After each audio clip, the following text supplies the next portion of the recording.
I stood there, in the middle of the bustling terminal, the sound of rolling suitcases and excited families ready for their vacations echoing in my ears, but all I could hear was the deafening silence inside me. My phone felt heavier in my hand with every passing second. I scanned the departure board again, Flight 231 to Los Angeles. Departure 10 a.m. Status, closed. It was a moment I could never have anticipated.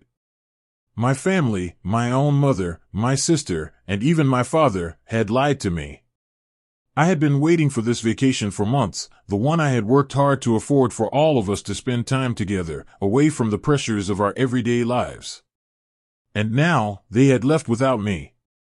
A bitter wave of disbelief washed over me as I turned to my young daughter, Emily, who stood beside me clutching my hand tightly. "Dad, why can't we go on the plane?" she asked in her small, innocent voice. Her blue eyes were filled with confusion and concern, and the tiny white-knuckled grip she had on my hand was enough to break my heart. She had spent weeks looking forward to this vacation, picking out her clothes, making sure she packed her favorite toy, a small stuffed bear that went everywhere with her. I knelt down to her level, trying to keep my composure, but the anger inside me was starting to boil over. "I'm not sure, sweetie," I said softly, brushing a stray lock of hair out of her face. I could feel my throat tighten, the words getting harder to say. I should have known something wasn't right. My mother had been unusually insistent that I didn't worry about the details of the trip, and now, the reality of their betrayal hit me like a cold wave. My first instinct was to call my mom. She would know what happened. She had to. As I dialed her number, I tried to calm myself, but deep down, I already knew that the truth wouldn't be what I wanted to hear. She answered on the second ring, her voice chipper, almost too cheerful. "Hey, honey. How's everything going? We just made it to the hotel in Los Angeles." The anger surged up in my chest as I struggled to hold back the sharp words that threatened to escape. "You left without me. The flight, I thought it was at 10 a.m., but the board says it's closed. What's going on?" There was a brief pause, and then I could hear the sound of waves crashing, the faint hum of beach music in the background. It was as if she was casually on vacation, while I was stranded, utterly blindsided. "Oh, sweetheart, you must have misunderstood," she said, her voice dripping with feigned sweetness. "The flight was at 8 a.m. We left on time." My heart sank. My hands began to shake as I replayed her words in my mind. They hadn't misunderstood. This was deliberate.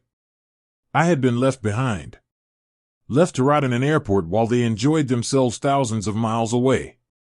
My mind raced with a fury I had never felt before, but I had to remain calm for Emily. "Mom, you lied to me," I said flatly, the words tasting foreign in my mouth. I had trusted them, trusted her, and this was how they repaid me. I glanced at Emily again. Her face was pale, her lips trembling as she fought back tears. "Jake, don't be so dramatic," my mom sighed. "We'll see you when we get back. You're overreacting." I felt my stomach tighten. I'm overreacting? I paid for this trip. I paid for all of it. And you just left me behind. You took my money and you... "Oh, for goodness sake, stop being so dramatic, Jake," she interrupted. "You'll get over it. Now isn't the time to argue." And just like that, she hung up. No apology, no remorse, just a click as the call ended. I stood frozen, my hand still holding my phone, the heat of my anger turning cold with betrayal. Around me, the hustle of the airport continued, families moving past, rushing to catch their flights, blissfully unaware of the storm raging inside me. "Dad?" Emily's voice was small, her face full of confusion. "Why did Grandma hang up? Did we do something wrong?" I swallowed hard, my chest tightening. I couldn't answer her. Not yet. Not in a way that would make sense to her. But what I could do was make sure she wouldn't be hurt by this. Not now, not ever. "No, sweetheart," I said, forcing a smile. "We didn't do anything wrong. We're just going to do something different now." I stood there for a moment, holding Emily's tiny hand, the weight of my decision pressing down on me. This wasn't just about a missed vacation. This was about something deeper. They had treated me like a walking ATM for years, and I had let them. I had enabled them. I had ignored the signs because they were family, right? But now, it was over. We walked to the nearest diner, Emily still confused, her mind far away from the drama that had just unfolded. She stirred her hot chocolate absent-mindedly, staring into the foam as it dissolved slowly. I, on the other hand, barely touched my coffee, my mind racing. I had been blind, allowing my family to manipulate me for years. But no more. Not anymore.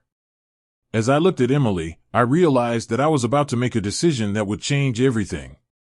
No more would I allow them to use me. No more would I stand by and watch them take from me, emotionally and financially, with no regard for my feelings. This was the last straw. I wasn't just standing up for myself, I was standing up for my daughter.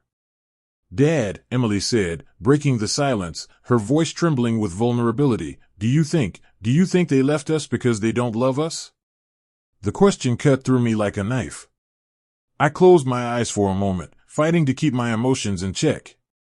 I had been so focused on my own anger that I hadn't thought about how this was affecting her. She was just a little girl, and she was already feeling the weight of my family's selfishness. "No, sweetheart," I said, forcing a smile.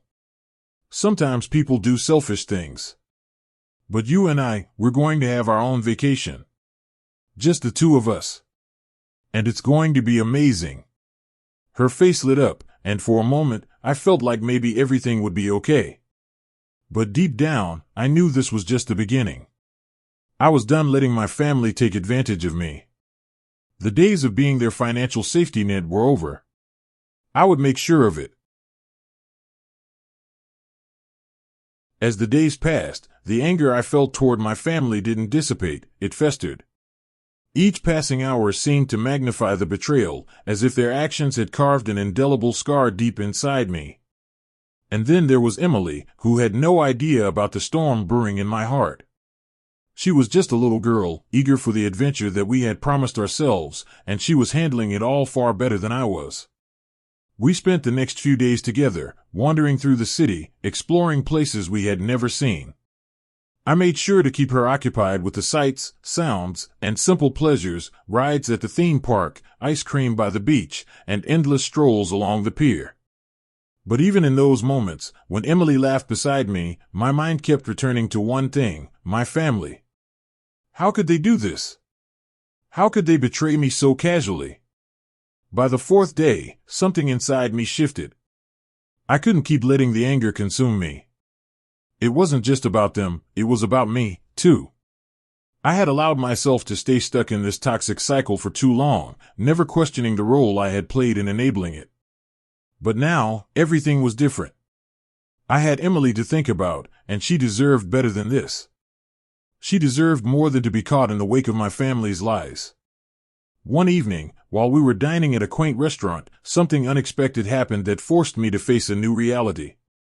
Emily and I had just sat down to a plate of shrimp tacos when the door swung open, and a familiar face entered. I didn't recognize her at first, but then, she locked eyes with me. A slight gasp escaped my lips, as if I had been struck by lightning. It was Sarah. Sarah and I had been close friends in college, our bond so tight that many people believed we were a couple. It had been a few years since I last saw her, too many years, really. Back then, before everything went downhill with my family, I had been too consumed by their needs to see what was right in front of me. Sarah was someone who had always been there for me, someone I could rely on. But we had lost touch when I started prioritizing my family's demands over my own happiness. The shock of seeing her now, here, was enough to freeze me in place. Sarah had always been beautiful, but time had only made her more striking. Her dark hair cascaded over her shoulders, and there was a calm grace about her, even as she hesitated by the entrance. She seemed uncertain, scanning the room as though she were looking for someone. "Jake," she called softly, her voice breaking through the din of conversation. I stood, almost reflexively, as if my body knew I needed this moment of reconnection. The silence that stretched between us felt heavy, filled with unspoken words and memories. "Sarah," I finally managed, my voice hoarse. A smile tugged at the corners of her lips, but it didn't reach her eyes. She was as surprised as I was to see me, but she didn't seem angry or upset. "I didn't expect to run into you like this. Are you all right?" The sincerity in her voice caught me off guard. It had been years since someone had cared enough to ask, and I suddenly felt overwhelmed by her concern. How could I explain what had happened? How could I even begin to articulate the mess that my life had become, especially with Emily standing by my side, looking up at Sarah with curiosity? I motioned for her to sit, gesturing to the empty chair across from me. "It's a long story," I began, feeling a wave of emotion swell up in my chest. "But no, I'm not all right. My family, they left me behind. And I don't know what to do about it." Sarah's eyes softened as she listened, her expression filled with empathy. She knew me well, better than anyone, and I could see the concern etched into her features. It was strange, sitting here with her after all these years. There was a part of me that had missed her, but it was hard to focus on anything other than the raw hurt that still stung at my core. "I'm sorry," she said quietly, after a moment of contemplation. "You didn't deserve that. But you're here now, right? You're with your daughter, and she looks happy." I glanced over at Emily, who was busy stirring her drink with a straw, blissfully unaware of the complicated emotional terrain I was navigating. She looked up at Sarah and smiled shyly. "Hi, I'm Emily," she said sweetly, offering a small wave. Sarah smiled back, her eyes lighting up. "Hi, Emily. I'm Sarah. I've known your dad for a very long time. He's a good guy." I chuckled at that, though it felt a little empty. "She's right, but right now, I'm just trying to keep things together." Sarah nodded, a flicker of understanding passing between us. "Well, sometimes, that's all you can do. Keep going, one step at a time." She leaned in slightly, lowering her voice so only I could hear. "Jake, don't let them get away with this. They can't treat you like this anymore. You deserve more." Her words hit me hard, like a jolt of electricity. I had been so consumed by the hurt and the betrayal that I had forgotten what it felt like to stand up for myself. Sarah had always been a voice of reason in my life, and it seemed like the universe had thrown us back together for a reason. Maybe this was the moment I needed to change things, not just for Emily, but for me as well. After that, we spent the evening talking, like we had so many years ago. We reminisced about the good times in college, the late-night talks, the shared dreams and hopes. But even as we laughed, I couldn't shake the feeling that this encounter was the catalyst for something bigger. Something I needed to face. By the time we said goodbye, the tension in my chest had loosened, but the question remained, what now? What was I supposed to do with the anger, the hurt, and the uncertainty that loomed over me like a dark cloud? Sarah's words echoed in my mind, "You deserve more." That night, as I tucked Emily into bed, I made a decision. It was time to reclaim my life. It was time to stop letting my family control my happiness. No more guilt. No more manipulation. I would rebuild, not just for me, but for Emily too. I had a long road ahead, and I had no idea where it would lead, but I couldn't keep running from the truth anymore. I had to face it. And I had to do it alone. The days following that encounter with Sarah were strange. There was a sense of calm that settled over me, but it wasn't the kind of peace I was used to. It was the kind of calm that comes before a storm, a necessary stillness before the inevitable chaos. I couldn't stop thinking about what she had said, "You deserve more." The words repeated in my head like a mantra, but I had no idea what they truly meant. I spent the next few days grappling with the decision I knew I had to make. I couldn't just pretend everything was fine, that I could move on without addressing the elephant in the room. It wasn't fair to Emily. She deserved to know what was going on, what kind of turmoil had been tearing at me for years. But how could I explain all of this to her? She was only 9 years old, after all. I decided to take a day off from our little adventures. It was the first time I'd really slowed down since we arrived, and the silence of the hotel room felt like a heavy weight on my chest. Emily had spent the morning playing on her tablet, and I knew she needed a break from all the distraction, too. So, after a quiet lunch, I turned to her. She was sitting cross-legged on the bed, absorbed in a game. "Hey, Em," I said, trying to sound casual, "you want to take a walk with me? Just the two of us." She glanced up, a smile lighting her face. "Sure, Dad. Where are we going?" I smiled back, though it felt strained. "I don't know yet. We'll see where the day takes us." We left the hotel and wandered through the streets, both of us enjoying the simple, quiet moments. We passed by shops, cafes, and street performers, the sounds of the city providing a kind of backdrop to our silence. For a while, it felt like things were normal again. But beneath the surface, I knew the truth was waiting to be addressed. Eventually, we ended up at a small park. The soft rustling of the leaves and the laughter of other children playing nearby were soothing. We found a bench, and I sat down beside her, trying to gather my thoughts. I knew I couldn't keep pretending everything was fine. "Em," I began softly, "there's something I need to talk to you about. Something important." She looked up at me, her expression serious. "What's wrong, Dad? You seem different." I swallowed hard, trying to fight the lump in my throat. "It's nothing, sweetie. It's just, there's a lot going on in my life right now. And I need you to understand that some things aren't your fault." She furrowed her brow. "My fault? What did I do?" I took a deep breath. This wasn't easy. "Nothing, Em. Nothing at all. It's just, my family. They've been making some choices that hurt me, and I'm trying to figure out what that means for us. It's been hard, but I promise, we'll get through it." I could see the confusion in her eyes. She didn't fully understand what I was saying, and honestly, I didn't expect her to. But I needed to say it out loud. I needed to start the process of healing, and part of that was making sure she knew I wasn't going to let the hurt define us. "Is it going to be okay, Dad?" she asked softly, her voice so small, so vulnerable. I nodded, doing my best to reassure her. "Yeah. It will be. It'll take time, but we'll be all right. I promise." We sat there for a while, the two of us just watching the world go by.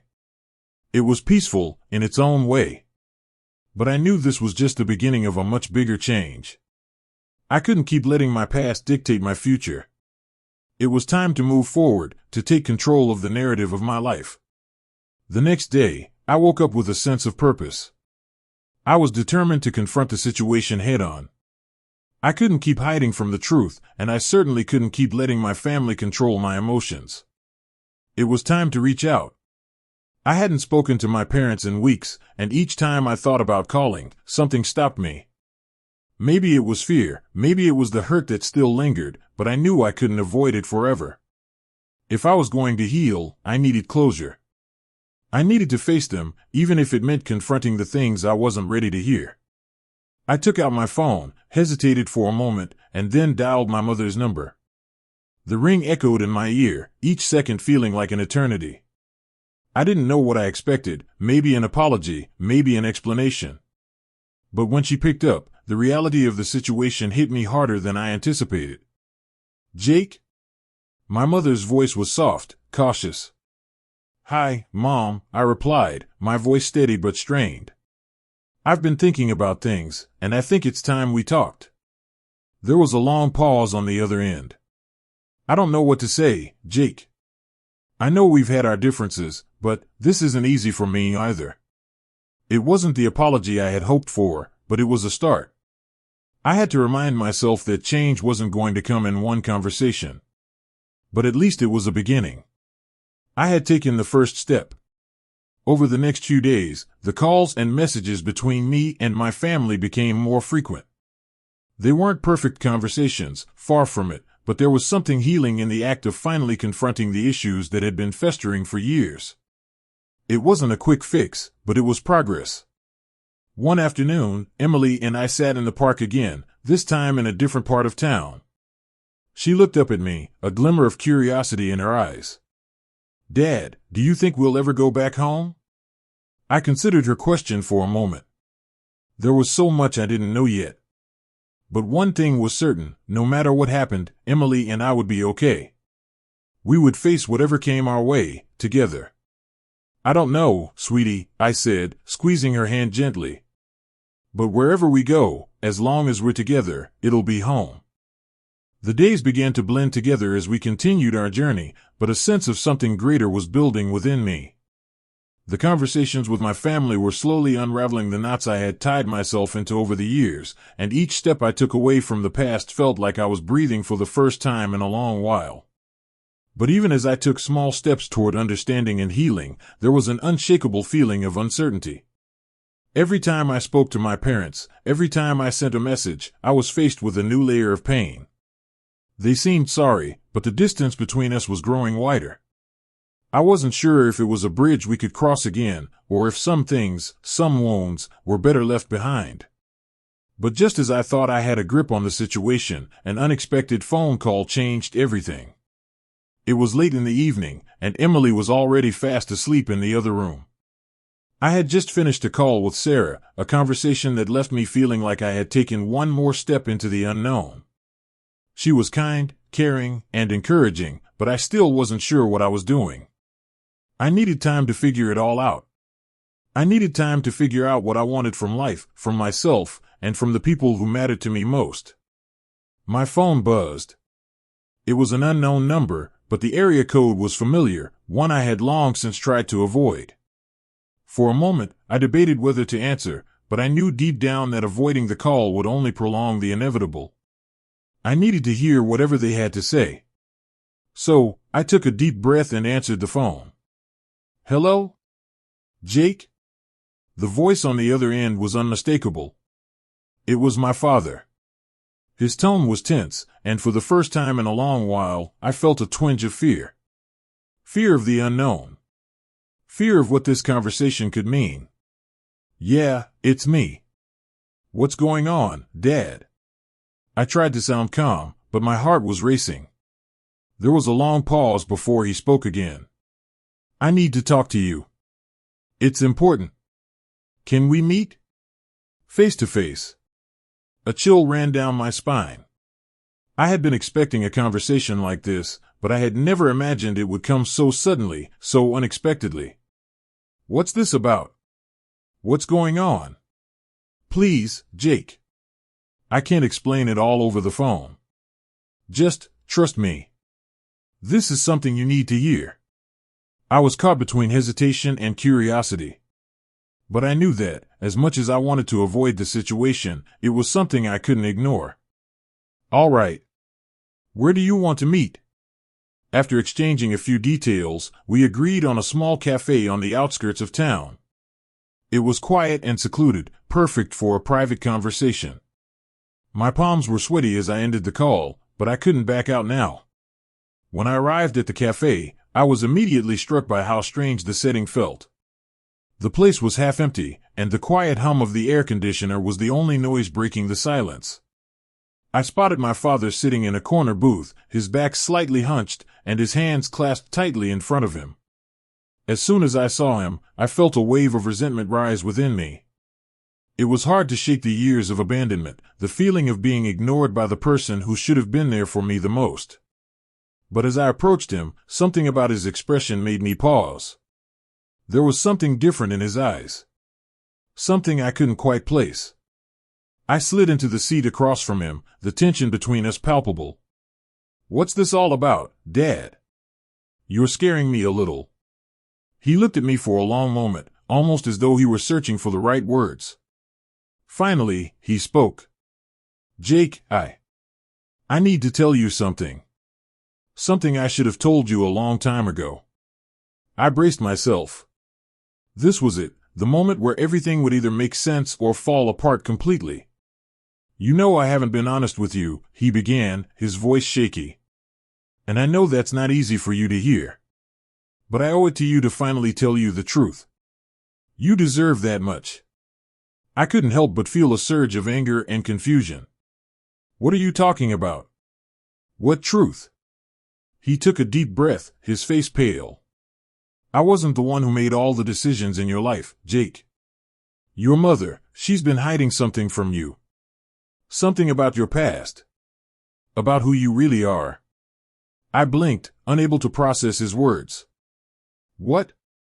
What are you saying? There's something you need to know about your birth, Jake, he said, his voice dropping to a near whisper. And I'm afraid it's something that's going to change everything. The weight of his words hit me like a ton of bricks. I felt as if the ground had been pulled out from under me. My mind was racing, trying to grasp what he had just said. I had always known that my family had secrets, things they kept from me for reasons I didn't understand. But this was something far more unsettling. What do you mean, Dad? What about my birth? I asked, my voice trembling despite myself. He shifted in his seat, clearly struggling with the enormity of what he was about to reveal. Jake, you're not who you think you are. Your mother, she wasn't entirely truthful about your biological father. I felt a sharp pang in my chest. For a moment, I couldn't breathe. I looked at him, desperate for him to explain. But the words that followed were even harder to digest. Jake, your real father, he's someone you've met before. The words hung in the air, thick with tension. My mind was spinning, trying to make sense of what my father had just said. What do you mean, I've met him? How is that even possible? I could barely form the words, my heart pounding so loudly I thought it might break through my chest. My father didn't look at me. He stared at the table, as though searching for something, anything, that might explain why he had kept this secret for so long. His voice was low, almost inaudible as he spoke again. Jake, your biological father is someone you've known your entire life. Someone who's always been there, right under your nose. I leaned forward, my mind reeling. Who is it? Please, just tell me. He hesitated. It's David. David. The name hit me like a punch to the gut. I couldn't comprehend it. David was my best friend. He was like a brother to me. We grew up together, shared everything, our triumphs, our failures, our fears. The thought that he could be my biological father felt like a betrayal, a jagged shard of glass lodged deep inside my chest. No. That's impossible, I whispered, shaking my head in disbelief. David is my best friend. He's like family. You're saying he's my father? How? Why? My father finally met my gaze, and for the first time in years, I saw a glimmer of regret in his eyes. Jake, your mother and David, they were involved, a long time ago. It was a complicated situation, and your mother didn't want anyone to know. She didn't want you to find out. She had her reasons for keeping it a secret. But when she told me about the pregnancy, she asked me to raise you as my own. I didn't question it. I didn't want to lose her, and I didn't want to lose you. The words cut through me like a knife. I couldn't breathe. I had always wondered why I felt so different from my family, but I never suspected something like this. I had trusted David, loved him like a brother. And now, I was faced with the harsh truth that the man I thought of as a friend had once been more than that. He had been a part of my creation, a part of my very identity. Why didn't you tell me? Why wait until now? I demanded, my voice trembling with anger and confusion. Why keep this from me all these years? My father ran a hand through his hair, looking exhausted. I was trying to protect you, Jake. Protect all of us. I thought if I told you, it would tear everything apart. I didn't want to ruin the life we built together. And I thought you deserved to grow up with a sense of stability, with the idea that you had a father who loved you. But I was wrong. I should have told you the truth a long time ago. The air in the cafe felt suffocating now, every word heavy and suffused with regret. My mind raced, but I couldn't keep up with the torrent of emotions crashing through me. Betrayal, confusion, anger, everything I thought I knew about my life and the people in it was being ripped apart at the seams. Where is David now? I asked, my voice barely more than a whisper. I needed to know. I needed to understand how this all fit together. My father's face tightened. He's out of the country. He's been living overseas for a few years now. He doesn't know that you found out. He doesn't even know that I've been telling you all of this. But he would want to talk to you. He needs to. The thought of facing David, of confronting him with this revelation, filled me with dread. I couldn't imagine what it would be like to look him in the eye knowing what I knew now. How could I ever look at him the same way again? For the first time in my life, I felt completely alone. My parents weren't the rock I had always believed them to be. The foundation of everything I had ever known was crumbling, and all I could do was stand in the rubble, watching it fall apart. I need time to process this, I said quietly, my voice shaky with emotion.